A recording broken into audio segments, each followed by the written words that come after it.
also for pon and no so upon better than fee. Obesan kwa sorry be mu agi say kwasiada empaibo abaso yi a sorry na ekobo wo mobi the second of grace ye de enwumere empaibo de aba sa homache o also a church member go nsi ho yes ye gu concrete asori na ne pese ye gumu code ebian kota ye pese ye cement ason dan ni mu wono mfa ne ho ne de ye ne se kwasiada son address na kotena ho adan also a church member. You are not committed to the church. Amanyo samu amu ye ebinomo emfomu nwuramu, they are not committed to the party. Omunya to say position braso the same MC position ye becheche so omu se poase so omu se hen no mapie boom adan ye oba be power because when you say vacancy aba party ni ko position pa won tini nka biem on anim kwan tuo no atu kwan.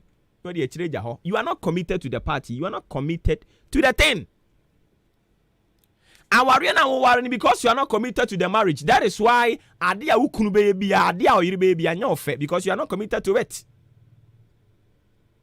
Do you even know? Say after someone enjoy you know.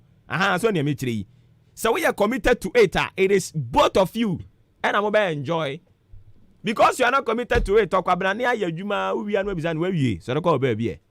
are not committed. Be committed to what you do. Be committed.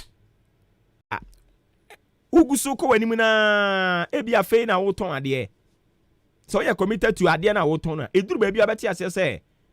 It will go bad. Yes, a part of it. Now because you are not committed to the thing. Inti Adiano, ba say na wabamuebu. Brother, be committed to the work you are doing. Yeah, Jumano wholeheartedly. Work even beyond your borders. To say, you define the amount, say you work to this level. But so we are committed to the worker. You even work, you will exceed it. The young fan can who now obey. And Ubun Sampa Ubika Swaba. Odachi nti de yekeka nyina ye odachi nti o se na be ya odachi be siw yi se na be ya odachi wutwa wani hwe wachi be sampa. You have done something for yourself and you deserve all the crown. Now no Peter asem o kan ye o se mirika na matu awie adwuma no so waye aka nkonidi abutiri se we committed na se o ye adwuma na ye ni yi a obohun se animonyam abeba akiri no na mu nyina amache. And talking about commitment, the mesre and say ya sorry na wom, say school na wom, baby bia wuhu ho, ekuo na wom no, and twetwe wo ho, na mwanya mukuo, me pa twetwe wo ho, obi anya ni kuo. The moment a obesa say o twetwe wo ho no, afa obehu say o ho a, wo te ho a, you feel being relegated. I say you are relegated to be. I say the course no be an can channel. I say adwuma ni mu nipa no be an pe wasem. Ente sa o e ya wa na wa reta wo ho. Wa na wo de ho akwakwọ hye chire sa. The moment ade na wo ye no onya committed to it no. Afa ba hu say ye ka chobo yi na nkrofu be agisu ye ani je ni ade om de ye no. Wo de bia na te ho no mobo wa. Omko ya om nka chire me because you are not committed to it. Nti won so find it out. Ntide bia wote adwuma ni mu a wani nka because aya wo say adwuma ni mu nipa ni nyina mpa wasem as obi ayi wo mu. It is not like that. One wareta wo ho. Be committed to what you do. Na nyame be hira wo. Awurade adom nya kase mfa ma adom ni nti amen. Pro power engine oil. Pro power engine oil. Amo manager ne pa kwa no pay pa ohun. Mama manager kwa no pay saa kaka kwa nim kisi waso be hye ebetimi a manager ne kire ne tenase na me mpon mi show no me call home ko ka kire no o se mate wo twen na so ono so me tese wo kwa de wi a me fire ne ha no wo so wo twen de ne twen manager wo twen de a twen ma me mpon na wo ye den twen ya be jinji no yo bi agu ya ne mam engine oil no mi say mi wa abubu ya me yensa nti me hia engine oil ne me yensa e de egum ye ni bri abre no ka se di agro. Anyways, all right, so 34 minutes after 8 live on Ahinkana 3.3 FM. Yentin simna fei yen shase endi enkomo enfama onim se me na wo ka sei first lady of the land, first lady Mame Rebecca Nako Akufo-Addo. Ose Ghana fo mo pekasa dodo. Na sika kakra bi edi mamya kodi. Ena mo de manu chu. Hey, mo fam sika. Ene yen so yes okay, madam, sika de ebefa. Se person cha se wu hia Ghana hwe. Enti sika bia ba bedi wo aye Ghana japade fo ya de ma yen. Workers na mo office ho no. Eye Ghana sika na edi tua wom. Eni ti se o se ye kasa dodo. Enti yanye sika, yen so ye se workers no, se yen tua mo ka biem. Wan kasa fa obotom sika tua mo ka. So obuafu. Ne letter o de ba ya ma menkenka bi fama ho. Ni buafu. Mampani Akufo-Addo yeri wadwa lie. Adan yo se Ghana for say adwuma be no ya o beji sika. Nti o so nti ase. Eno ama de letter tintin de aba. Ti letter no. Wia no so ma tuja no afa nchen. Letter no wa ha. Ya be kenka de ama ho. Koko blebo ono na nsa hye sa letter no ase. Mame kwa homa ne so emra sisi anamene Dr. Sam Wolanyo enkonko twetwe enkomo. Talking of Wolanyo wakwatia nra na your birthday. Belated birthday going out to you. Doc, oti enka no pay yam wachi. Yo, mo to say. Nyame adom na wonso e. Yes, adom. All right, ye de radiase. Anope dia ye ba wo nchen a ye pese ye hwe eto a ye de tutu niema bi so, niema bi te se LPG. Sisi yi government ne krampokra o promote se ebetumi a yenyai eja firewood a ye kotwetwe nnua ne de beye se ne beye a ye betumi akipu nnua no ne nnua na boye ho ban. Nanso LPG a ye kwakotoi no mo de eto akese ato so yi. Eto ya de tutu nneoma so no wo de wabene ye ba na sikasem ne emu nneoma se ne ya wo hunu no. Your leadership and good morning to your cherished listeners. It's LPG gas, liquefied petroleum gas. From the beginning, is purposely meant for domestic consumption. So as time goes on, it has become commercial. This is where most vehicles are also using it. So when that happens, the demand for it becomes very high. So because of the demands very high, there is the need for government to do everything possible to invest into the infrastructure to ensure we have sufficient supply for both domestic and commercial purposes. So I think it is in that regard, that relations of government investing much infrastructure to be able to get the product for domestic use that have necessitated for governments to add more taxes, and so government will be able to maintain that standard and also be in the position of providing such commodities for the market use. So I think the LPG has become more or less a paramount commodity for all of us. And so when we're talking about government raising revenue domestically, government will always look at the area whereby consumption is quite high in the country. So one of the areas has to do with the liquefied petroleum gas, in addition to the petrochemical products like the gasoline and gas oil, petrol and diesel, and the telecommunication industry. So I think looking at the post-COVID economy, whereby most economies are suffering and suffocating and struggling to come back to normal times, there is the need for us to be able to look within as to how we can generate revenue domestically. That's internal IGF. And so, because nobody can really predict, say, next year, now, next 2 months, and now, next 6 months, this is how things will be. I would say, these days, new variants, as far as the COVID is concerned, is coming up. So there is likelihood, say, anything can happen at any time. So we really need to develop a very strong, robust local economy. To the extent that if, in case of any eventuality, the economy will not crumble, will be able to stand. But the issue that Ghanaians have has to do how best we always utilize these resources, this revenue. I think if you were to be using the revenue very well, most people will not complain. But especially the youth believe that the people in the realms of affairs at any given time have been using these revenue collections to better their personal lives and not the interests of the general public. I think that's where we have a problem as a country.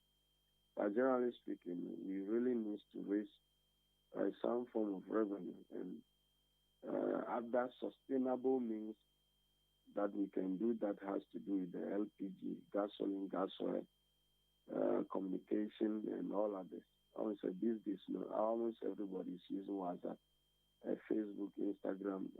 Almost everybody knows how to use the mobile phone, and people are on the net working at them. So, once government is able to put some taxes on it, no matter how small, it's really raking much more revenue for the state.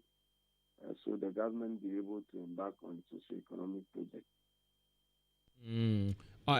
Not when talking about president, yeah, on any party, ebeba, they were like, preachy industrialization, yebema or minor, I the industrial hub, and through that, yet me and your revenue, I hold what they are support your economy, But it seems like, sir, we are seeing direct opposite of what they preached. Well, most of the times, depending on where one stands, I think the industrialization drive is on course, but only we are not seeing that strong political will from the presidency. Also, the one district, one factory, one district, one warehouse, one village, one dam, planting for food and jobs. These are all projects that drives industrialization. And we are seeing it, but not in that gargantuan nature. And so we believe the government should be able to add more view, be able to put much more resources into these ventures. If government is also talking about coming to project industrialization and thereby abolishes new stamp taxes, yes, I think government is likely to do that. But unfortunately and unfortunately, when governments took over, we were under the supervision of the IMF and World Bank. So quickly, government works things out. And now we are no longer under the supervision of the IMF and World Bank, meaning IMF and World Bank don't manage our economy and now our budget systems for us again.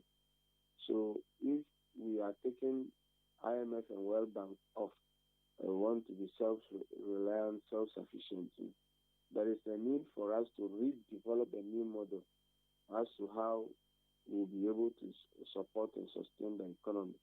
I think that is where the government needs to increase certain taxes and not abolish all of them totally. But I think few of the nuisance taxes have been abolished. The issue has to do with what we are using the money for. So I believe if government will be able to maintain quite more political and fiscal discipline, it will be able to help us.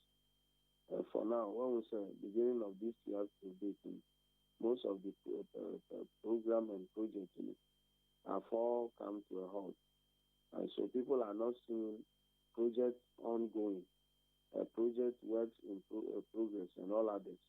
But then we continue to tax them. That is where much more citizens will not be happy. Okay. So to you no dear government no or born home modern, but as I was so ye be breed they can home. Well, what we say, government is right because as a rational being, to me depend on donor support all the time for sustaining your economy. So as I said earlier on, I would say we have to mercy at any time. So there is a need for you as a leader to develop your own homegrown policy so that to some extent we'll be able to generate revenue domestically. And if assume say the world economy, the global economy have collapsed and nobody will be willing to give out money for the next 5 years, how do you survive? So we really need to put structures in place.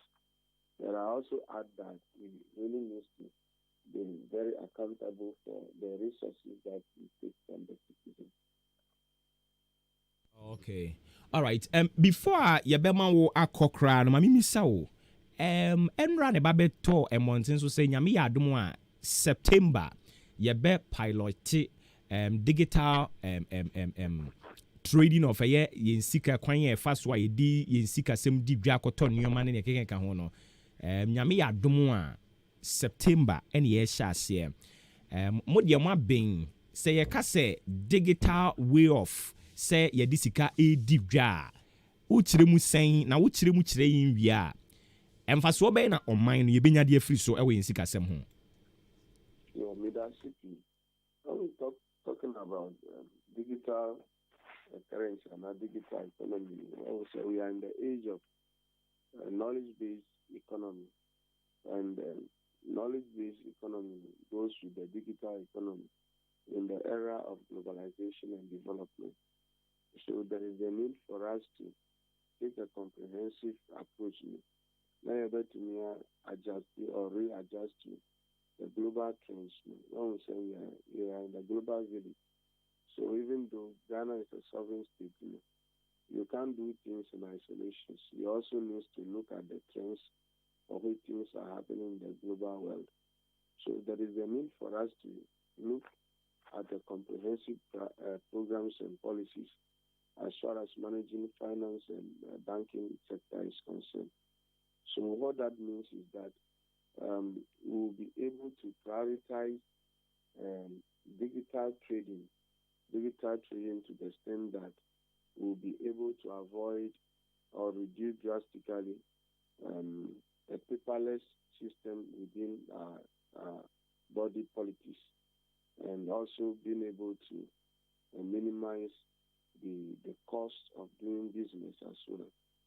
So what that means is that we'll be able to champion the cryptocurrencies, like for instance the Bitcoin and all others, can also be rolled out.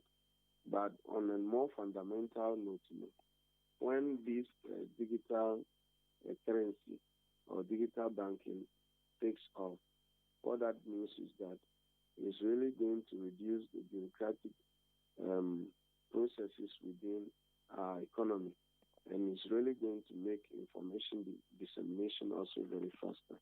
Government will also be able to get revenue at accurate time, and when we say government will be able to remove those bottlenecks, those loopholes within the system, and so it's really going to help trade and industry and make it more convenient. Like for instance, some few weeks ago, a policeman was killing a bullion van, taking money from one point to another. So if we are able to roll out such a project, what that means is that if I'm going to buy something in a shop, I don't need to send money. All that I need to do is to load either my mobile money wallet or have an internet banking. So you transfer the money from your bank account to where you are buying those goods from. So if you also have it on your mobile money, you use your mobile money to do payment. So once that is done, nobody is moving with cash, even to the extent that you can go to the transport offices, the transport terminals, bus terminals, and be able to pay for your transport fares through your mobile money and all others, so that stealing and all kind of social vices and deviant attitude that goes with that will also be reduced drastically. So it makes the economy to run faster, smoother, and quite more convenient than before. Indeed, we are talking about a country network connectivity very, very low. Bank of Ghana, oma factor sa enyoma ni nyina. And I say, oh, you be the kind of pilot na fe as we journey through, no, and yama who will be a say, no, we put in place. I think your assertion is very right when we said internet interoperability is very low. And so if really we wanted to have it on the large scale, then there is a need for us to invest much more resources into technological infrastructure and be able to invest resources in telecommunications. And so that will be a basis for which we will be able to have it at the national as a national policy. But when they also talk about piloting, meaning maybe a sector or an agency or a department will be allowed to practice maybe 6 and 1 year for us to be able to see the pros and cons, advantages and disadvantages and the challenges, and so that we'll be able to fully prepared and also mitigate the kind of loopholes that may arise. So it's true, it's indeed that the government really needs to invest much more into technological infrastructure. And I think central bank should be able to factor these things in the analysis. So in all, no, this move, you would say to me, aboying economy, no? Ghana is one of the fastest growing economy in Africa.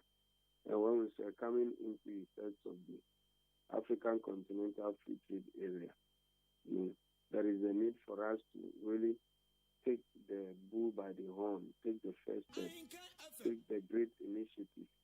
When we say after means that the African Union, is tactically or strategically located to Ghana, even though the administrative office will be somewhere. But then it's mainly that African Union has relocated to Ghana. And what that means is that we are going to have an industrial hub and also going to have an aviation hub. What that means is that there are certain even cargo planes that cannot come to Ghana because we don't have that license to have an aviation hub. So now that AFTA has come, we have received that clearance. So now African Union will help to build a very huge, large airport and its associate affiliate institutions at, I think, from Tema roundabout going to Ada Enclave. It will be located in those areas. And so what that means is that once you have the aviation hub for cargo planes and all others, what that means is that every big multinational institutions in this world needs to have its subsidiary offices around. And every big companies around is likely to have its subsidiary companies around. So we are likely to see much more foreign direct investment into the country.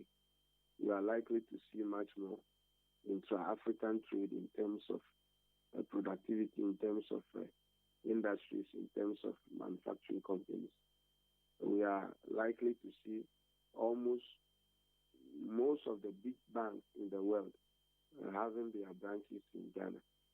And so that may create more jobs, expand the economy. So we really need to move the economy from primary to a secondary level, and also move it from a traditional economy to a more modern and a more digitized one. And it's really going to expand the economy, create more jobs, solve the problem of unemployment, and also be able to add to our gross domestic product, the GDP. All right. Mr. Dr. Walanyo enano pay yebeda sibibre bibie ni yebesa babium na wenya botra chichim said the why no. All right. Inti yani yira Dr. Walanyo ena eko twetwe enkomo no yeba no sikasemu a opani wa bempa Dr. Sam Walanyo and yene no etwetwe enkomo no na before yebekwa ahoma no so ni akwakobo sa enkomo no dia ma wo no. I was talking about release from the office of the First Lady of the Republic of Ghana. So, Enra no me ba according to the letter, no, I will run you through. Na yen so ya will take CB. I will say take yetimia take. So, office of the President, office of the First Lady, Rage Accra, and I'm telephone number diaba. Date of release, Enra 12th of July. 2021. And by a statement from the First Lady of the Republic, Mrs. Rebecca Ekufu-Addo, on the recommendations of the committee established pursuant to Article 71 of the Constitution. So it reads, the attention of the First Lady of the Republic, Mrs. Rebecca Ekufu-Addo, has been drawn to the recommendations of the committee established pursuant to Article 71 of the Constitution. And into brackets, the Professor Ya Intiamwa Beidou Committee, which, among other things, seek to regularize the payment of allowances to spouses of the current president and the vice president, former heads of state, presidents and vice presidents, respectively, as part of the privileges due the president and vice president under Article 71 of the Constitution. The First Lady has taken note of the ongoing conversation in the nation following on from these recommendations and their bipartisan approval by Parliament as mandated by the Constitution as the body which approves the emoluments of the executive. It is important to state that payment of such allowances existed and was made to previous First Ladies in the course of the Fourth Republic.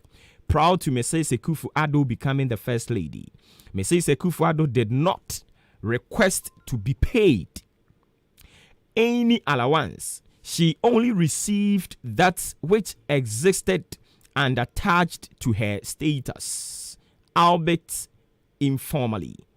That notwithstanding, the public discussion has been laced with some extremely negative opinions, in some cases which she finds distasteful, seeking to portray her as a venal, self-serving and self-centered woman who does not care about the plight of the ordinary Ghanaian.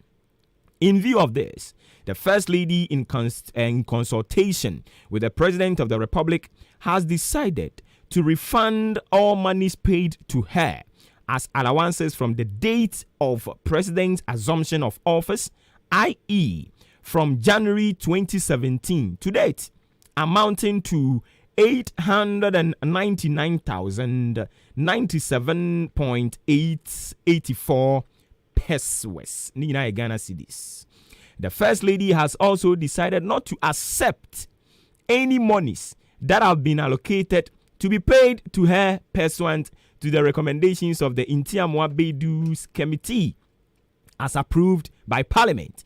She is doing this as a purely personal decision without prejudice to the rights of others and not to undermine the the property of the process undertaken by Parliament. The First Lady does not want these matters to serve as a distraction from the good work that the President, who is currently touring the Savannah and Upper West regions, is doing to develop our dear nation.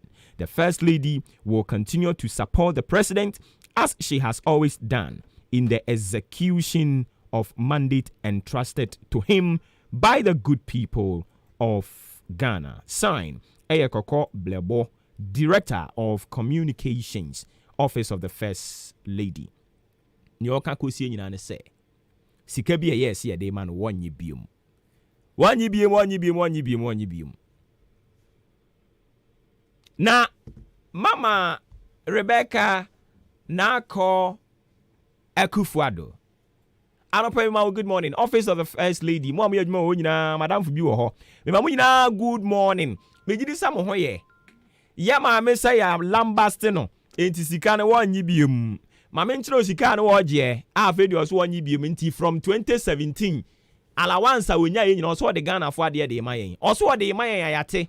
Ene na ye kai no. So Ghana dwapade bi on ho bia o de ba.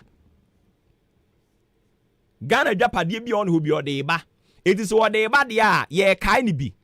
Say GMPC for Emma no sikabi. Say one fan support to Rebecca Foundation, you know, and also one sama kusi saying. What they ba na GMPC sikano amade man on what they ba na. Yay. What they ba? Tiesika mame entia mwane committee no omusi yemfama Ghana mpanimfo. So from the president omusi busumi bia say ni ene na mframa ma ye ka say omanfani ye tiari 2000 1 nyina tie report na afa de mensa kan regional no yes yentua omanfani Akufo-Addo busumi bia yentua no 47,277 Ghana cedis 47,277 Ghana cedis.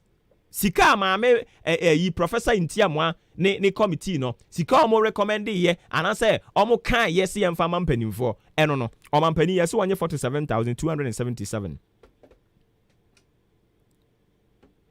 Omampani abedi echire Mahamadu Bawumia yes wonye 39,397 Ghana cedis.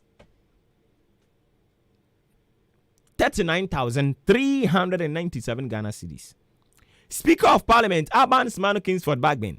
Unso mu nyina o makom anu atum NDC MPP. Edru sika ne akatua ne o mu nyina kon anu atum. Tie. Speaker of Parliament sika ono so yesi emfama no. Eye 34,146 Ghana cedis. Sa wo de kwa pam da dari mu kura de ne buburuja. Wona eje. Almost 300 and something million. Bosumi bi sika etua de ma wo mo no. Bosumi bia o sika de tuama wo no ma me recommendation de ba ye no Electoral Commission chairperson Mami J Mensa Dukwe mama me ma good morning so here me no ye fine pa 31,519 Ghana cedis 31,519 Ghana cedis eno ni sika esi emfa ma ye ma me no Council of State Woman so yes, ma woman 28,455. Council of State fool.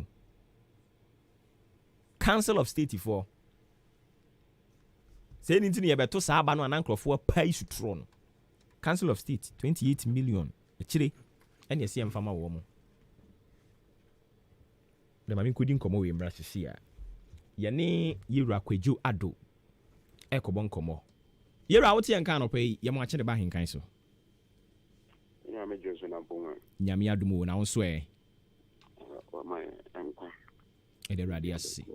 Okay, nti yan sha sei e den e be si be ma first lady o se Ghana fo musika bi e be di me ho bi am de ma mo. Ami se ye ebufu a ba ye kasa emu yede ene mutia nkofo abu me mutia ene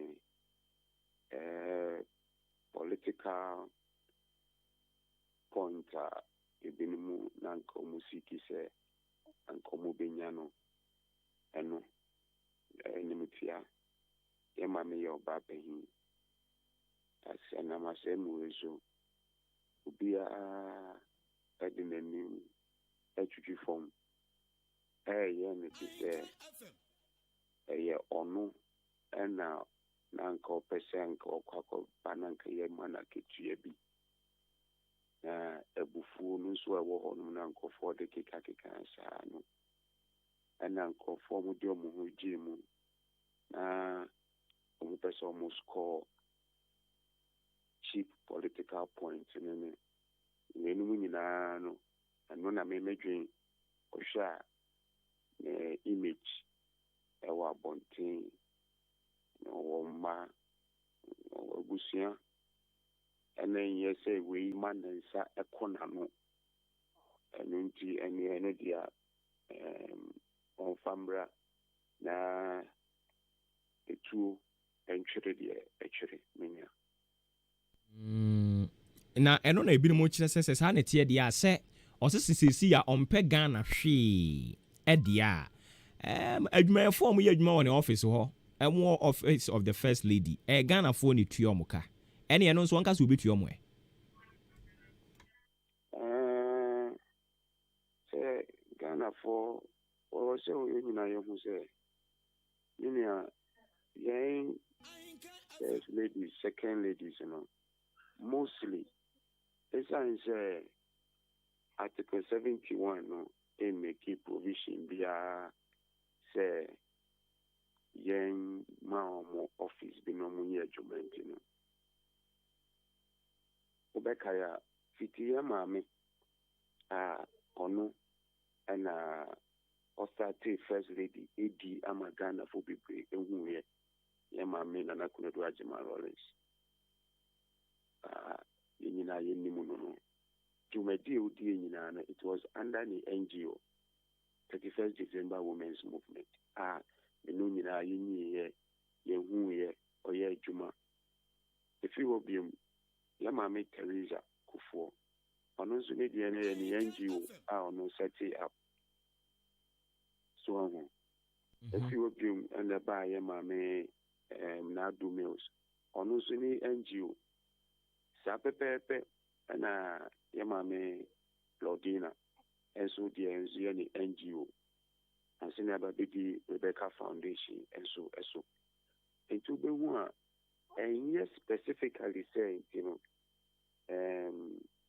yama ne adwuma bi sɛ ɔnyɛ ɛno nti no yɛ ɔman Ghana aboa no ama na recruiti nkurɔfoɔ office no nso ɔwɔ no nso no ebia ɛyɛ ɔman Ghana ɛna yakɔpɛ saa office no ɛde ama first lady anaasɛ second lady na mmom no ɔmo nyinaa no ɔmo wɔ ɔmo NGOs advocacy campaign obi wɔ hɔ a na wafa sɛ ɛyɛ apɔmuden ho ɛna mɛbɔ ho dawuro na ɔno ankasa kyerɛ proposals no akonya sponsors ne grants bi ni we bi obi wɔ hɔ no ɔbɛka si o ɛyɛ education ɛna mɛfa ho na ma yɛ ho campaign obi wɔ bɛka si nti young ɛmma bunu no ɛna mɛtete ɔmo ɛwɔ ɔmo skills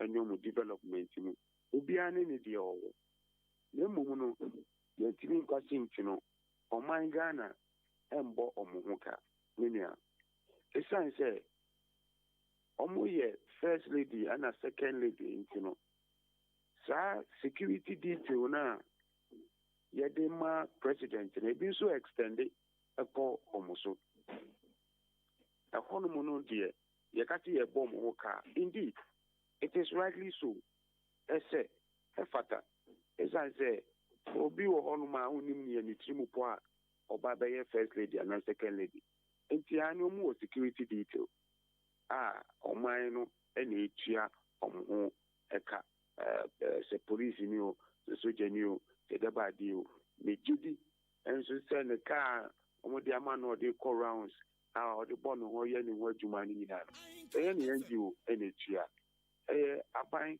ɛnso pool mu ɛna yɛtua fuel no nyinaa enti no ɔmo yɛ adwuma wɔ hɔ ne wɔ nyinaa no me deɛ nimdeɛ a mewɔ ɛne information a mewɔ no ɛnkyerɛ sɛ ɛyɛ sɛ aban ɛna recruit saa nkurɔfoɔ no sɛ ɔmo yɛ adwuma wɔ hɔ ɛna saa nkurɔfoɔ no nso no need the payroll of government so anaasɛ they are not even under the office of the president ɔmo bɛtua ɔmo aketua ɛde afa hɔ nom nyinaa menua.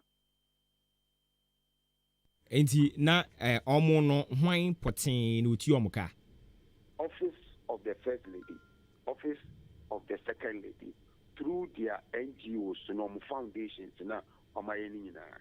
But Samira ɔwɔ ne NGO ɔwɔ ne foundation ɔyɛ. Yamame Teresa, ɔno nso Yamame Rebecca, ɔno nso ɛwɔ ne deɛ. It is any civil society organizations yenim any NGOs, big community-based organizations yenim nyinaa na nkɔfo ɛmɔ grant ni wenu nyinaa ɔmo ano mu tua ɔmo workers ka no. The same thing pepepe and the same thing with the Office of the Second Lady, Office of the First Lady, through their foundations, ɔmo tua ɔmo ka through their same administrative mechanisms that ɔmo wɔ ɔmo de operate wɔ hɔ.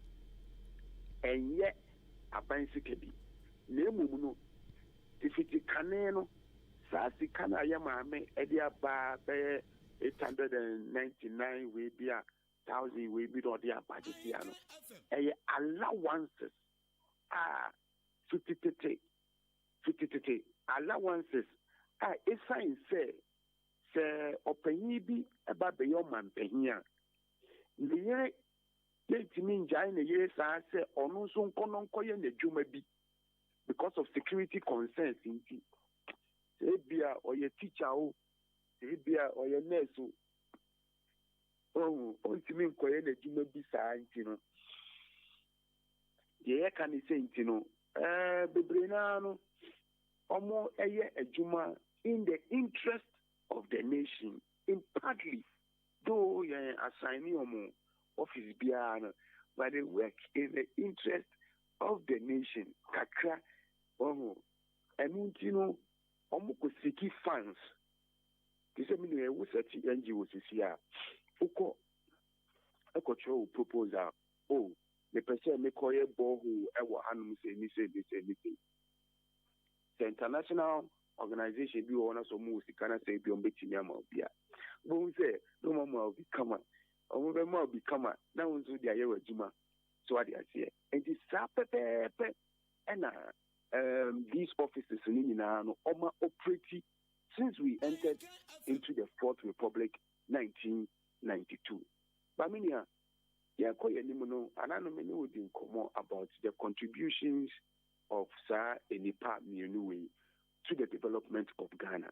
Minia, mɛɛma ɛsan sɛ sikasɛm aba mu seesei nti no mɛɛma yɛmbu yɛni ngu so sɛ yɛhu ade a First Lady sɛ twam ne Second Lady sɛ twam ayɛ ama ɔman Ghana mɛɛma yɛnyɛ saa ɛno deɛ nokorɛ a ɛwɔ hɔ no ma moma yɛnka ɛsan sɛ sikasɛm aba mu nti no ayɛ de sɛ yɛwerɛ fi biribi koraa wɔ nneɔma ɔma yɛ nyinaa ɛna meka fiti 31st December Women's Movement ɛnɛ yɛ maame nti nkɔfoɔ ɛnya ɔmo nsa no adwuma a ɔmo yɛ kakra aba bɛsi yɛ maame Rebecca so sese yɛya ɛnea deɛ yɛ nyinaa yɛbɛkae a yɛbɛdi ho adanseɛ ɛyɛ Kɔmfanochi Teaching Hospital Mother and Child unit a na nka esi hɔ no mu saa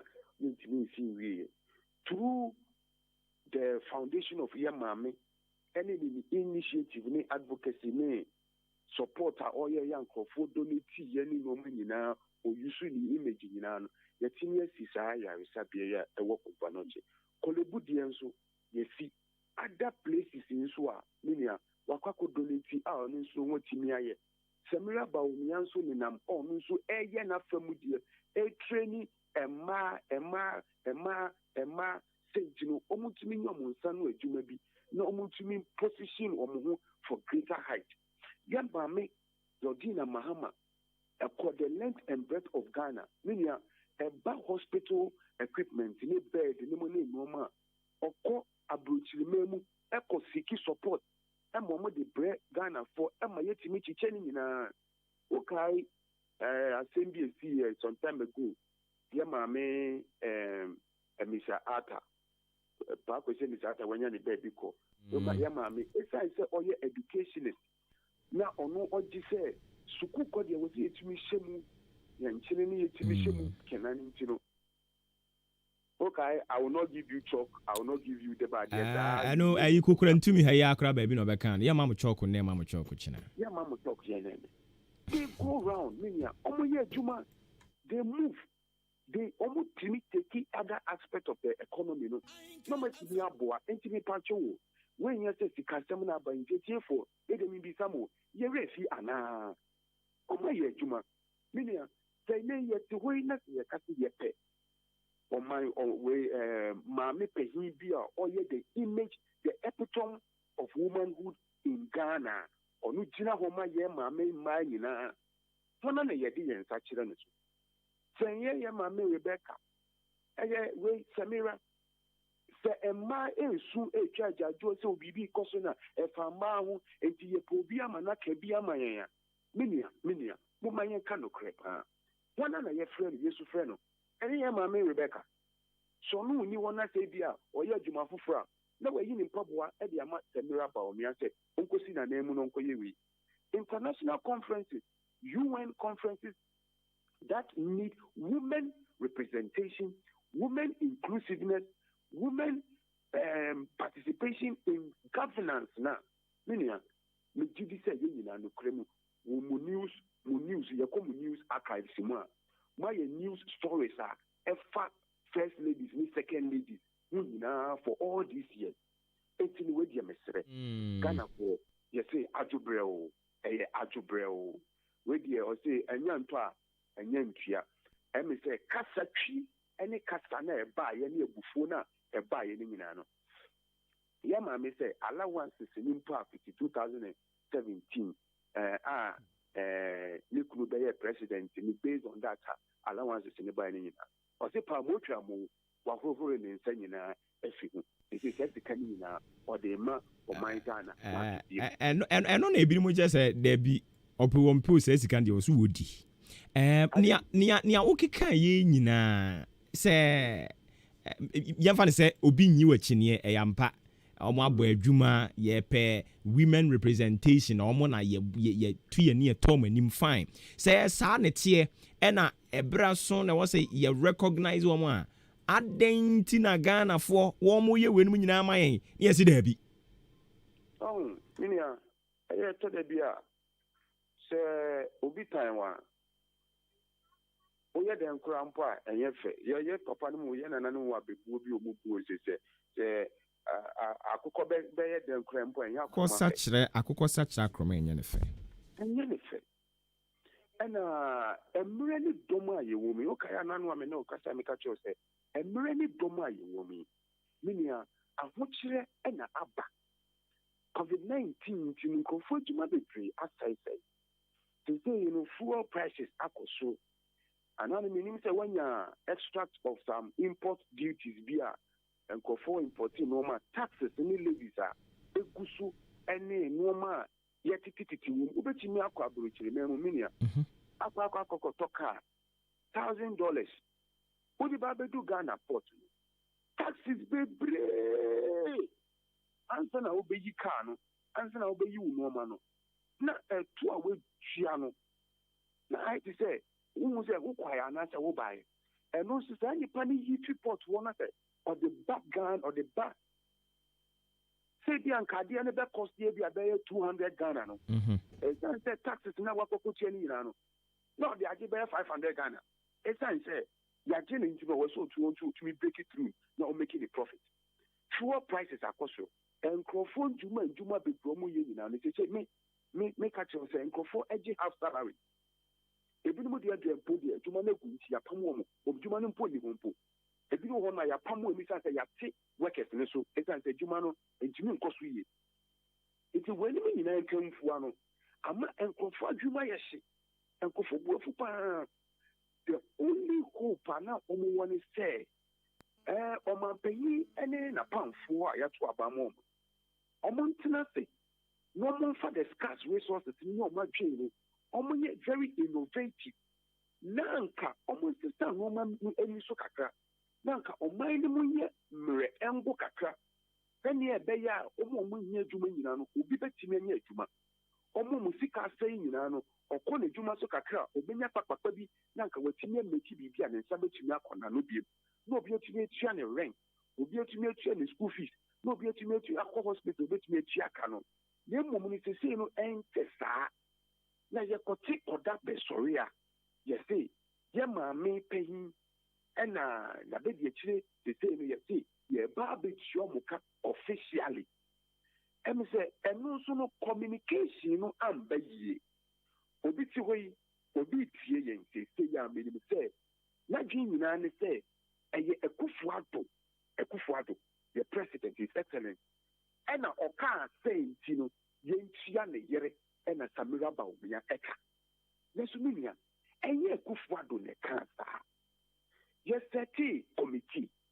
ɛna committee no ɔmo recommendation according to article 71 no ɔmo feel sɛ mpanyinfo a ɔmo yɛ adwuma ɛma ɔman Ghana no ɔmo recommended say let us recognize the rules and the responsibilities and the duties of a first and also second lady in Ghana here according to their developmental rules of play.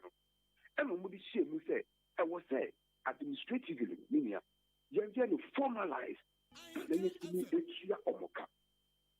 That recommendation we report no meaning omo here no omo fan ko president ho omo fan ko minister ho omo fan ko vice president ho omo they call parliament because article 71 omo ye ho adwuma no a parliament and a shembra and a parliament omo they call you. There was the first reading, there was the second reading on the floor of parliament. And the parliament approved yet, say no correct recommendation ya committee dia pay. Yaji atu, and officially no, ya backdated salary of all first and second ladies. You omoka officially. So if you parliament afi nana eba babeko president ho. No, so any accent, and I say, what you mean, Agia Tuma, and I say, Minian. Let us be fair and let us understand. Momayan Tias, say, and yet the president, office of the president, think of one another president to one another president to shall we have procedural mechanism, and do president home play. And to say, Abu Fobi, Abu Kwa, Minian, Mumaya first Abu Fono. Enko Parliament House. If I say, "Oh no, she say Yemra and the Maye." Oh no, approve that committee report. You know, and do president won't put you. Many of me and do. I say, "More program bisana, eti program head ho, maybe ana program manager. If you want my producer, if you want my cousin, and so about who's one way. Many of say and do one at the host of the morning show here." Na say bibia to chi wo ho a I didn't know what you betumi e de sobo no ebo as opposed no kra na ebi ni mo kire say politicians di omusuban ya no omo yes na wa be test waters ahwe say enkrofo be gya tuma na asesen sene ye wan kasa so o kasa wo kan ye say wo hwe bra ye wo mu ya we nya de ye one of your priorities. Why would they bring issues like this now?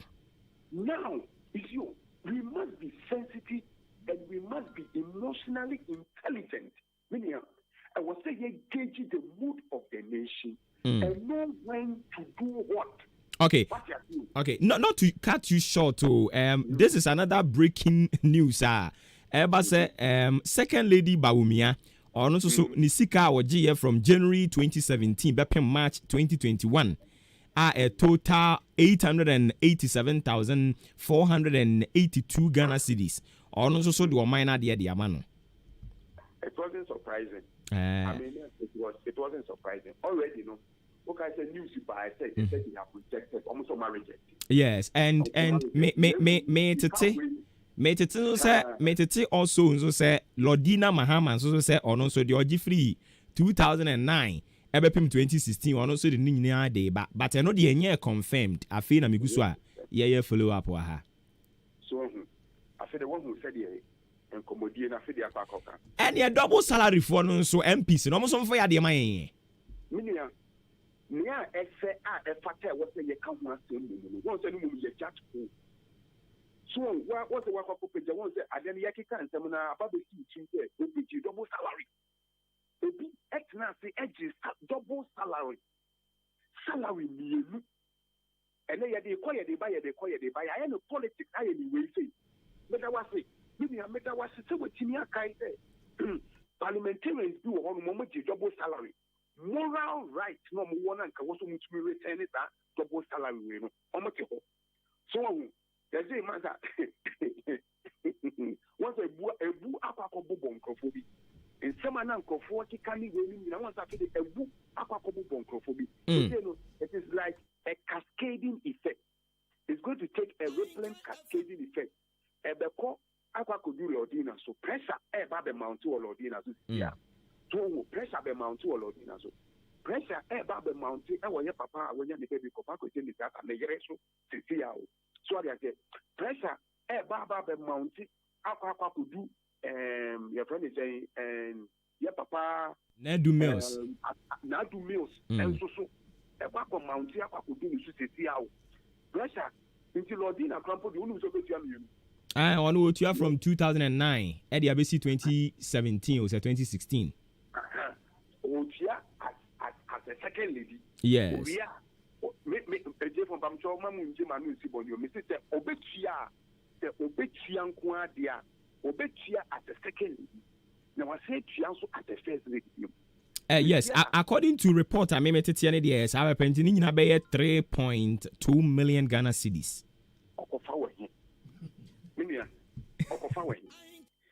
So one idea Okofa ewe and yes, if you can't see the man, I will say me the cockle too. Sika, yes, Obia the Bon Hopine, Obia the Yellow Juma, Obia the Gianni Bills, Obia the Fat idea, Obia and no, and the Tessican, Okofa way. To see a quack could see your papa, Teresa, where papa could force you, Teresa, who wants to go on, or can say, the Abuba Bench, Mr. Mimpeta, Mr. Mbappe refund, they made the 2008. Yeah, akwa kwesi Aliu Mahama nso yere so Aliu Mahama wanya ne ba bi ko ye ko akwa kwesi ne so na menia ko nso akwa kwesi na na kuro gwa Jima Rollins so menia ya papa Rollins ewu ya papa kwesi Mr. Atemi ya papa Professor Evans Atami ewu omo yere no mo titiate Aliu Mahama enso ewu Yakopon enfo mo kran fie hwe mpanyinfo ennan ye omo wi omo yere titiate na se sia ye the pressure me e kwa koto omo yere no musu se sia se omu ntia se sika we ya and ke bi omu no mo omo wo hono man ko beti na bo omo na ko matumi atua nse sia no omo nso na fofi anto akai enti se sia no wo nsem bakana aya etude bi wo se ye toye brase na ke yitimi pense mu ni yitimi hu se debi mu ma ye hwe ni yi ni ye hu se omo di ese efata ana ni ye pressure ni dey about Tuesday enkosi ankoto Friday there mo ada wo ma media dada wo ma pressure ni be babo ye we are near the TSMP for no so ye hu say politicians no mo moa yen eni nti na adwuma ni bi ho ha yen afa to ye ho so no because a typical example MP double salary asem a ye kan omampani Akufo-Addo mo ba ye a omo abreso kra no mo ba be hunu ye say double salary wo ho be pem ne ye nte hwe wo ho Minia, udi nipa na ikoko akwakoji sesika na fili hono ma obi eti baby casting to political witch hunting the battle what is afraid neither so omu ntumi nya political witch hunting no omo kana ye be ya ma wo omo no that is the role of the media, that is the role of civil society, that is our role as advocates, that is our role as community-based organizations. Say, because only them say omo yaso katasumu so we are there 8 years omo beko omo so be fufu beba omo so bana so obehu proye any katase show omo so maya ono so be kata so amu aso sa ono so be tenancy a 8 years na do no ono so ko enti I say obi be kanti enti no wash my face and let me also wash your face. My man say udi anam suma bedi kakra udi anam suma ba bedi kakra udi anam bedi kakra me ba me yi wuto onso ba me yi meto na yen sa ni yen didi sa ni yen ko back. The role of the media, the role of civil society organizations and advocates like us, and they say now they will do the right thing in the interest of Ghana. The key word is in the interest of Ghana. Double salary for Ejana Obuoba. Ejana asate double salary for. Now say yes, first and second ladies, omoju wo Ghana ha ene mo omodi abuampo. That's what allowances, meaning any salary. Allowances simple and no returnia. Now what's nasi? As Obi Abakwa swear oath. So you Christoni and also you Muslimini. And I can put there yamia. Also you Christoni and also you Muslimini. Now and true. That's the amount double salary. Ye chia wakabusumi we. Honma salary for Fababeku was your chia. Or my Ghana ticket in Metiaso. Me far more. Never tea.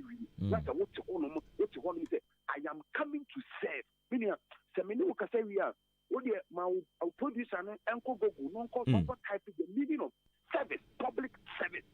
Uncle type public service. It is not public enrichment. And your public service. You are here to say that in the interest of the public, I am denouncing my luxury life as a private person, and I'm using my experience, I am using my knowledge to come and manage the scarce resources and put a better and quality team together to uplift the image and the welfare of my people. Nasemiria, bibi kakra webi obodi bama me biano. Mesom ama mesono me dia pa ko bo me ba me yere ne mabusua ho eban amomu so mo sa ko ma no kakra. Nemo media e dey na ye hu anei. Menya me ne hu nyina. Ye ni bi ye hu obi ete honum kohwe apa bi na say bia ni godfather ni godmother bi enya baby si na so be the personal assistant na so be the bia communication director of the ministry bia e na kosha o chine bi be hu ni pano not bi na motoke edi nanim na wo a wote wo chenchama ni mu na wodi traffic mu no mo di motoke no o se mo ma me pai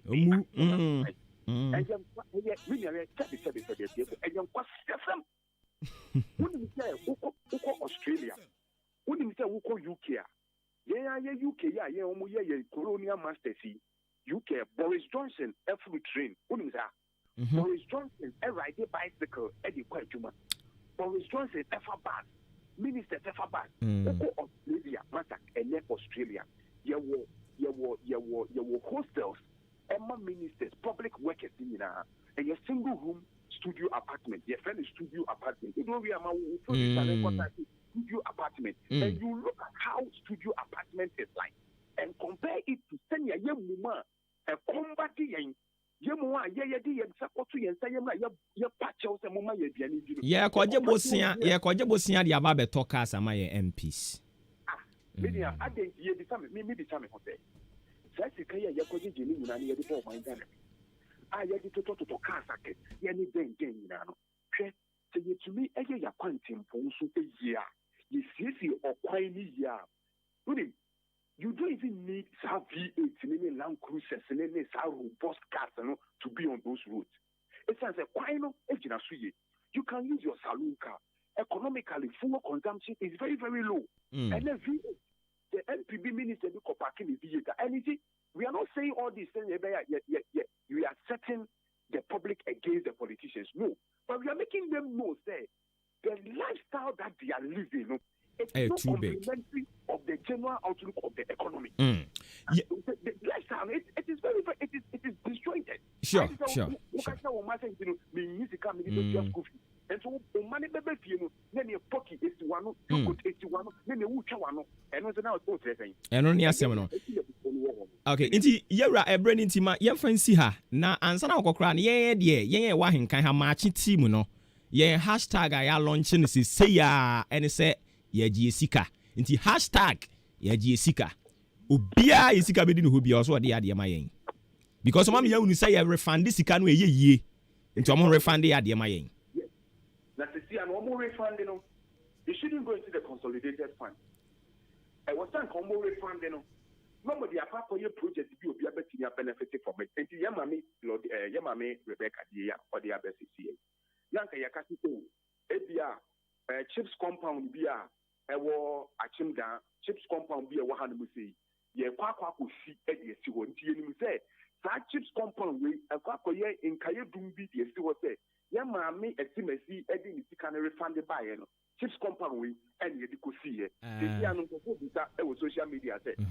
ɛno ne asɛm anka mekra me ba bɛka ne sisi ya sɛ ɛyɛ paper so no wa return sika no anaasɛ wa return sika no physical cash ma yɛ nase yɛwura yɛbɛsan ba wo nkyɛn nyame yɛadom hɔ ɛkyena okay nti hashtag no ofrɛ ba wo se yɛagye sika tie mamo yɛakyerɛ krata yɛde kɔ dabi we have to see the physical cash. Yadi bre no ye je ayi first lady for ni wi na fe yatia ministers ne MP ne so mo amoje double sarani no Ghana fo ani bre no wo de mo ntena ho o to me fa aeroplane se o ko je bosia onipa na wa fa aeroplane ko je bosia no ho no kra na mo fam o so ko je bosia ba beto car. What are you talking about? Asema na wo ka kire nza no o kwaje bosia obi ho onipa na ono no titi ni mawure di ni sika aba obesia no kra no na mofam o so kwaje bosia beto V8 adam prum o de na ye ko kan mo say eye loan na mo betua ne back mo betua ne back aya mo ni no kra fam nyame wate aya mo ni no kra for once say ye bowura parliament sisi ya say ye bowura mo Hansard ni mu mo nkonko fa document upon document mfamra e ka member of parliament mo de Ghana mo betimi aka ho asema kire yen masa you should set your priorities right. Why? Enti se mpanimfo no first lady ne ho afo no se mo se mo de esika ebre yen a mo ma ne nya just a paper we are refunding the money and the village masa mo mfa esika mre yen ya gi esika ewia ne atia si MP fo nim omo so ya gi esika Council of State members amoko represent regions. Now constitution the constitution is bogus and we have to brosco to it. The constitution of this country, enya correct. Constitution yare. And then the selected few in the country, politicians, they think say constitution, is constitution and they are quiet. They are silent over it. And but thank God now the Ghanaian voter is discerned, and we will continue to demand for our entitlement. Into say why you say we be dia mobi I was say power chow politician person pan chow say me pamocham ye papa no mo ye kwana say ye ma me no mo ye kwana say me ma yen. What are you talking about? Mo buy en chen ya mo de ever some be duru ho mo wi a na afi osom na adane say ye na ye som mo. Enti sika no samo de ba ya te ye beje ya ji sika ye gusunso a ye je nti ye ji sika #ye ji sika mo fi ade ma yen se sika bebrebe ya wa je ya wo so wo de ya de bre yen se ye no korem pam e betimi asi factory be mienu Pro Power engine oil eye engine oil like ye papa engine oil we use a obi do ka utua te so mo ma gigi esika am so me de bayi ye ba gini nyina wo kokwa ya wo kokwo chen ye gi esika mfe esika ma yen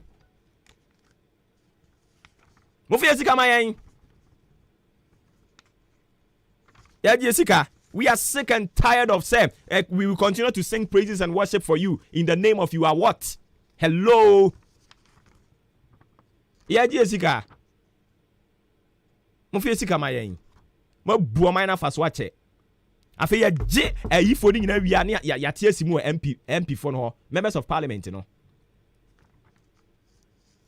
members of parliament ni be brain kan okre ene o ne nam Ghana ha ebi ni mu kan okro mu nya bowura sa dan ni mu pe na afi o ma adwene asesa yenim se sa dan no sa chamber ho no eden na wo ho na wo bowura ho no mu a ono kwafo bi awura ho no mu na sem kan anansesem to abam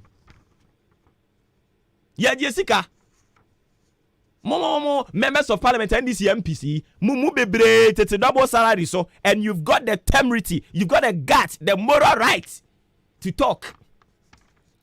Now man penny aban ye ba ye say no so ma mebo ayen. Aban yi. Ma feli Ghana for poto aban ye man penny di Akufo-Addo di animu yi. Said ye wo mo e parody ade no anu mo de ba no. Ne ye di animu sanka mo ba ye yi nka sa bre yi nka Ghana nduru heaven kran kakakra.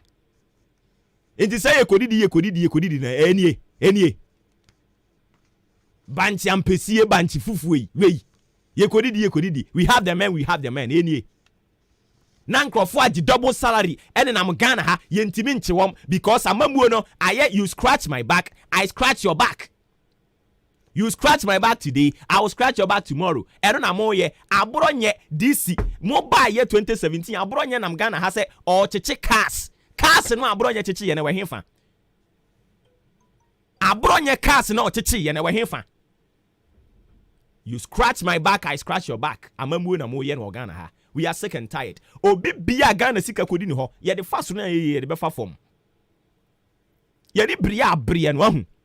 Se ye ne mo akasa boko se ya. Tine duru ba bia wo se. Wo de amunya motre Pro Power engine oil. Pro Power engine oil. A Christopher na wo mo nsore munsu mfra mu nyankopon obi bi oye politician obe na dwen so obe ma o man yi ato form obe ma ye ho atere yen na o mu de bia pin no ma besen na ye duo machi MP bo MC bo minister bo eno akeke no mo kan tire wo mo say now Ghana for ye ni ada ho Pro Power engine oil. Pro Power engine oil 2 minutes bia na obi bu Ghana ni afa so 2 minutes bia na corruption na mu 2 minutes bia na nkrofo ewie sika me ne wo ka say ko he aban mu nkrofo bi atwa sia omo ye meeting ewia o my Ghana me ne wo ka say sisi ye fire burn you all. Pro Power engine oil. Pro Power engine oil. We are engine oil la in fact pebi na yusu ebeboa wo Pro Power engine oil ya bobo ya moto ena wu yusu that the ponko tetanfo no enu bi na wu yusu ampacho me kanfo Pro Power engine oil pa eni Pro Power engine oil me pacho e free take straight ena ba Ghana hanomo ebia na wo ka na ye petrol anase diesel na yusu Pro Power engine oil adaromenti obetumi yusu bi sa wodi gumu a bosome miensa ko bosome nsia obetumi yusu o Pro Power engine oil no eye papa original Ghana Standard Authority omo agia tum se eye identify ni kire mo ingosranti eno no ache mo dan crossing bra kwaku eben fitting shop a ewo Amantra junction hono mo ne di nhwe animu ipacho of any chiro na kokope bi why ingosranti enterprise Pro Power engine oil eye papa eye correct me say you use say engine oil we na so obi gu so obetimi tumirika hia no usika bia on ho bia betimi akoje say na nkrofo bi dey ba no nyina de beba they will bring the money omampani pay mu na nkasa kra bufu a onka say akatu akra wanyi biem omo nka oma no keke omo mfa sika ne mra betimi omo di sika ne ba omo video omo hom ne ahwe bi eno ne your friend say honest you are honest maka say abeso so so hwe yes so biem o every single year biano 3,000 students. Me say 3,000, 300,000 students every year. And I'm graduating from university. Every single year, 300,000 people. And I'm graduating from universities. She university all Ghana ha. Not 300,000 people. And I graduate every year. Na Jumani Ghana ha. Na koya mo de ba na ayetro kan yi. The people don't even know whether so amu ko so amu bawu. Munkreti nyuma me anya binya munfa aeroplane ekodi wiem 15,000 euros per hour na de akwaje bosia san ba beka yen national debt no ho na NDC for nso MPC a e wo so am sorry kasa defend your mind no. People thought to say now that we have more or less a hang parliament. Munyina mo ye pekra den ka you are going to speak for us. Na fe kra ne kankan, fe na ne kankan. Afe na sikadie no ejana sokọ e parliament ho. Ade no interest na ba Ghana for ho ne de. E no de mo da so te ho get fund be pem ne muntimi approve ye. Na so 28 million munyina maka moto adwom atena ase. Ayeye. Na mo Kwame Nkrumah asem o kan ne mrebi no change asem o kan ye no o de mo ntena ho South Brim Rural Bank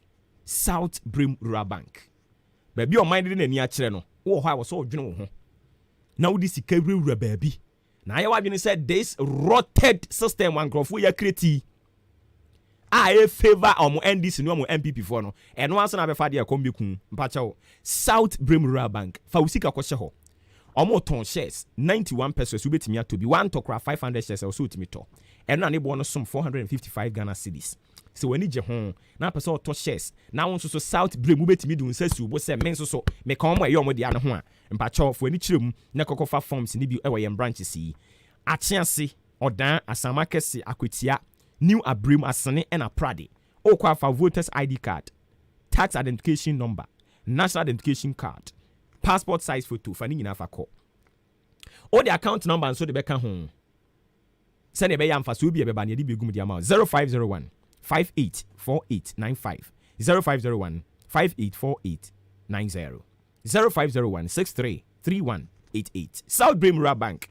What does say Obuoba Ofori Abrempon ana muntu nso beboa we fie da yi eya na watamu chukunu atie bi e de amayen National Petroleum Authority sia no permanent kan tell say gas de ni use we de na nsan e no me de boa toto tum na nso me ye den ye be use ara okwa ko use de kan se etuhwan ho unya hunu se etuhwan pa cho bie manfa ba bie sie no anyina mo nkane ade bia dum no ija bia so ho dum no ewumu anu acheke o cylinder na hwese ni nyina de dana kwan so kama na ayi so amfie mienu bia ya na wasesa droben no ansana wo beso gas ne nso mpa cho mo kire se di kan so stove na ansana waso matches udi ye aduane ye bibia wi na wadum ne nkrato yi National Petroleum Authority ensa na ehye ase Nyankopon ya adma o kina ewuku adaye de midweek starter pack program e de ba ye be kire mpanimfo o mo abene na ye de o matena ase no matuyemfo kwan ye be fa so e be bi adwuma na se ye de ho beto yen 2x4 politicians yi binom o mo Ghana ha yi a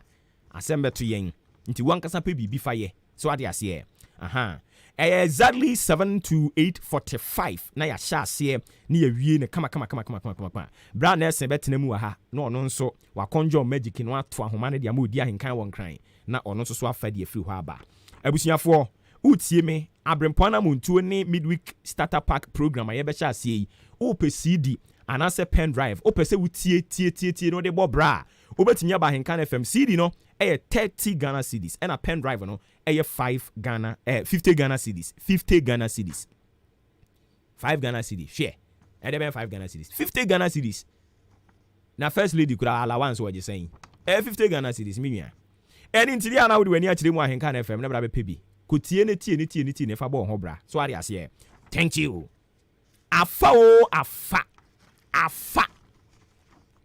omu nyina de sika ne beba nti afa MTN for normally eye afa promo idi aba say bia wo ye kuani wo ye driver dwadini dwumadie bia wodie wo taye call pa ho ene na afa de ama wo eno an so be call wo mobile phone so free number 1848 obo so mo ke kan se mi di kire odi akire saa udidi akire saa me pa cho be register 6 Ghana cedis pe afa na wo kro no ebe fama kama pa me pa chawo afa no se wo ya omo be ma wo 1000 minutes of talk time se o frɛ obi ono so register afa no a e de 1000 minutes of talk time mo be kasasa se o frɛ obi ono on register afa di bi o be ma 200 minutes of talk time and afi o ma 20 minutes talk time no o de be friend network bi a bobo mudin thank you and one so be register every month 6 Ghana cedis every month be 6 Ghana cedis. You sign a afa higher purchase and so yen ho. And also the ye yet on fertilizer agrochemical seedlings and yeka ho and more and afi beans. Opasa utopia. Yeah, ubetimi at 50% the atoho. The rest 50% no the source na afi ye the amount. And what so opasa ye tonton ye niam de ma abofo kwan so ani nyina afa higher purchase. Me pacho call any MTN mobile money agent and as a vendor ho.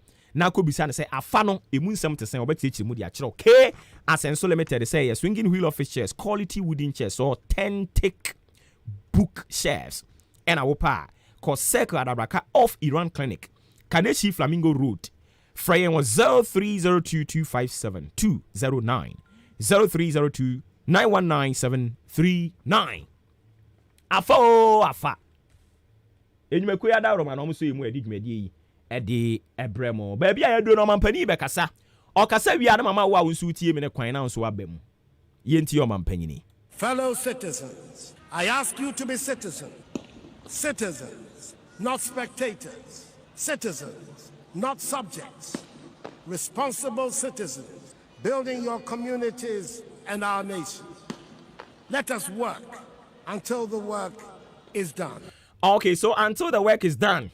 Who adwuma na egusu ayeye no say adwuma omampani 2017 ode share yensa no na egusu ayeye no o say what's your spectators nti egusu ayeye citizens responsible citizens na yeye adwuma kopem obere adwuma na ebe ya wie onti omso so am bedi ani ne de yenso ye wie ye frebra 0201944485 yesika ne yeje yaji sika obi aga na sika kodi no ho bia onfa ya de mere yen o ye MP o ye minister o ye MC o ye DC o ye assemblyman akodi ho no mafa ya de ma yen ente sa ye be bouja 0201944485 0554820910 mamo achi no pay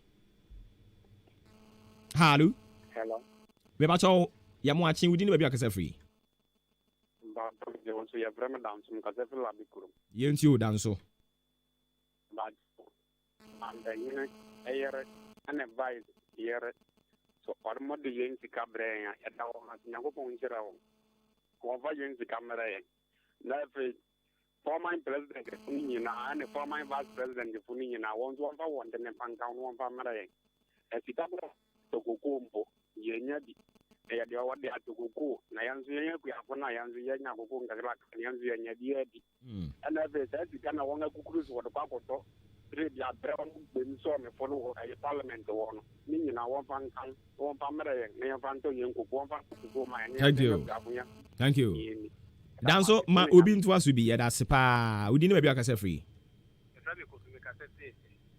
kofi wo kasa free he esem kofi entie o ana pe medawa se ne aduma pa wo ye de so mama Ghana aye de yisika kan de ye de ya o ma tie wi ina ye so ye gua ne ye ho etere ye omo fa ni nyina fa mra ye se ne be ya ye so ye wo be to ye ama ekuafo so ye so ye tumi anya bi ade aboa ye ma ene ye sika nti sika ne de ye de omo de ba fa mra any ministers phone nyina de de omo fa mu nyina de fa mra ne ye fa mwa o my Ghana yanso ye da se udi ne ba bi akasa free that's a person if I'm a rose yenti o rose sika omo fa my atom state because school feeding crown on papa bi eti amampani for majiji ska wo sumasi na bo ma tisa ke japo moto no mo feri na amla ne yebedi ade ya da se udi ne ba bi akasa free atima yiri bidi si na na ba fi ni na ba fi enti o sika no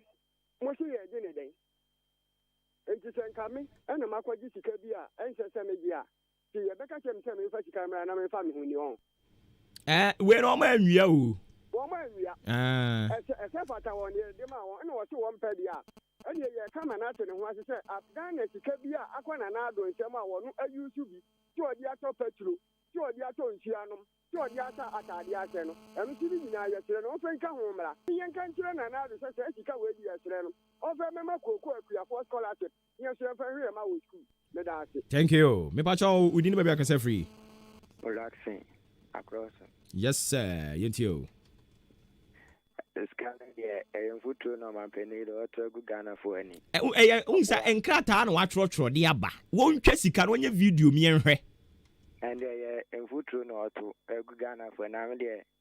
The Ghana be ye the artist politician for no mania in 80 but in your Rebecca 24 years. Na ya ye bo man. Be. Udini be akase free. Hello. Yes sir. Mpacho udini be akase free. Achim wenchi mpacho yenti o. Nkasa meka no se oman no mpaniko no omudie pa eche se wo hwe ya kwan ene niema ye faso a eche se omu wa ye kra omu ba omu de oman no bra be kan ye be se omu kotena wa na to oman yire no omu ma. That's why just say ya beto ba na adani sikatem wa ma sika amente edinu no omu kotena wa na to omu no omu yire no omu manko a. Enti omu so omu ge no omu yo ma ye bre pa. Okay, so da sibibre ma mi read some comments I know so aba na me fa entwa so we say Obuoba oya fire on more fire. God don't catch them. Okay, yati Obuoba then breeze don't blow. We don't see them. Oya more fire on Uncle Joe Eddie Free or that old town. Anybody? Mpacho mama wa chiano pay. Mejo sumi ni lawyer. Udini be akase free. Je problem kwa bla bo hen ka free figuration president. Kwa bana yanko. On the MP for no okobie na nanu ire no se edie so no o ma ka to de no so. Ah ye be bie so. Ye pom so o mo de no kra ni here ye mo. Double salary. Omo tete double salary so ete parliament ho. Ye beji. Omo de na ye papa. Na ye de ma me fo de nkete. Papa na nkasa wo MP for no omo famla. Eni here pa. Be de ko ye. Mo so le ha, mo mo ye ko mo se mo be ka sa kesia adem. Mo he de ko ya na mo so. Medasi bia. We see a friend on Lord Kenya El Shaddai. Obomidin or say Obuoba Ofori Amanfo sa keke. Gladys Ampabi or say minia koso badwuma fama my Ghana insuro bia na mi wan esimi suro no. Amu acha no pay. Yeah, Obuoba. Me pa cho ni be akase free. IFM de la Mkase fi atamakese. Yenti o de la. Yo minia mebo abaso ne edumapa. Amoboma omangana. Minia adena aya na ye kan yesi politicians ya kromfo. Minia civil servant wo yenso ye kan. Obi nya ban ya ban yeduma. Onye politician boy kromfo. Tawoti afie. Aya no kre ke omanpeni se ne yere yebiti omanpeni dada no yere no ka yere. Mini am bisa say first allowance na ni de mom no ni yete ana na yente eno de omanpani akufo ado ya ade wa ma wi agbom ano de ni yente ye de nyame ase say enye leader waba senka yemfa nko parliament na enye mpra ni hu mini obi allowance kurasi obi akatia na allowance ya tetie yi ebetimi atuya workers wo Ghana ha enipa be se 50 kure betimi atuya omuka minia eye no kure ye betimi e de atuya workers ka ba wo de na nado ase ba me de ma mi Rebecca wa kire se on be di Ghana on be ye first lady no tabi no didi o he no ba me de Ghana for futam de be ma ji du ba bia mo me hwe hunyi ma ha ebe kakra minia aya ni kan ye say na politician wo so kwatena ho the same thing na wo be ye on to say nipa ye wo ho ye nyina ebe hu se minua ho akyere minua ne ye kan say the same thing no a wo kan no de odi kan call ye okokodi ye no emra wo Ghana no ye ma emra no ni di ye ene ye chi obi punish obi a anka me so me kwatena ho no ma kai say obi call ho no ye punish no because obi call ya punish ni na ye nyina call ha ne ye ya no no then your pen rich country rich hanti aya ye kanu politician ediska I what ye dey no fambra kwan so ubenya nipa Ghana ni atan betra radio so akate no mobile mu tatae sautu won Ghana subane ewu minua ma obi ntwa so bi why me da say Bosheba Eddie Free Goso Zango. Also, Mampanya Kufadu shouldn't listen to anyone about the appointment of MMDCs. No, now 1 year focus. Only hard working for no. Emomra me Juma Bosheba Mr. Dio di baye no. Teacher Kujo Tepen in so or sinyame Enshira First Lady Pa. Say what me this sika gangan to nyina de ko. Se si aye hwani mu. Se ma melody na so de ne de beba no mo aka. Obi amfa ne de emra ye die sika. #ye die sika. Upo wumpo ye die sika. Mfama yen. Awuja K. Delali or say watching you live from Berekum, Spring of Life Enterprise or say more fire and Chiancoman a lovely sweetheart Princess Berekum. And what the free eba ye Berekum for Sunyan Fuankasa ahenkan magia tum nyame nhyiramo. Sunyan fo no magia ahenkan atum papa. Nyankopon onhyiramo ai. Mami ya or say we will welcome the money but after payment she should give us receipt for us to see because we can no longer trust this so-called Nana Akufo-Addo's government. Buedi Shelter Emmanuel say well interview. The man is very good, vividly true man. God bless you and can FM keep the fire burning. Ono so ne dia ode ba no comment sample too. Ose congratulations enkoma hwan Mama Rebecca Akufo-Addo waya de so di sika ne dia ba sika no ode aba ya je nemom onfa ehu video emra meto amonten so mehunu sampa enye na no fafa sa akeke nemom yesika na mpampa watua because oma dada ya te ketre na santa mo be kono no mo sen kokata so enintina yera John Dramani Mahama kane mampani be ka bia na mebuafu no because dada nyina ala wansi mo de mamo yerenom papa idie na abeda abonten Lajasie. Ne dia beda abonten afa dia wo ye ohun Sudan da. Be gina ho no mo aye se dia ne ekoso nkura wonten ho Maakye kura da. Lajasie. Unimade no. Masa, mom ye nya truthful for once and honest for once. Ye sika no so dia ye je. Nti say free na koya #ye ji sika. O de ba ye be je. Ye ni nwu ade. Yese kokura man fere se betaro ho so anso fere so dia duru be fam so Jackie. Enso so kire se show no we filie nyame nhyira yen. Godfrey free a chance no dey ba no kire se fa committee no recommendation ho no. Past and current first lady and second lady fo nyina no oneje.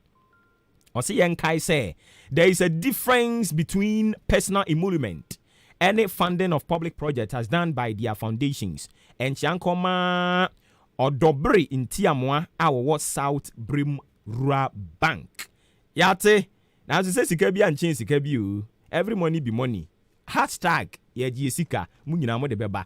Mame fast dan call ma odi an kan Kwame Eboa being the executive producer, Adwempa Yini Kofi Mensah producing the show from here. Kwame Asante also helping with Facebook and YouTube. Or frame Obuoba Ofori Amanfo. Nyankopon ya adom a ochena eye wukuada. Ye besa na ba. No ye sika. Sika bia ko di baby wrongfully. They have to refund it. Omo refunding so omo yin hu receipt no. Enye kasa asa keke. Awurade Nyankopon kan wo ho. Ono momoa wo. Hwe so ye.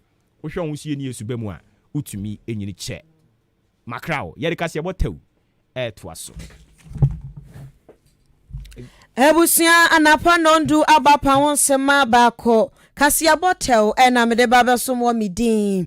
Afia ampofoa. Ensama hudre betwa go pramto braka sia bo mo ne enumre no nsia de mo ena mede baba so na ne second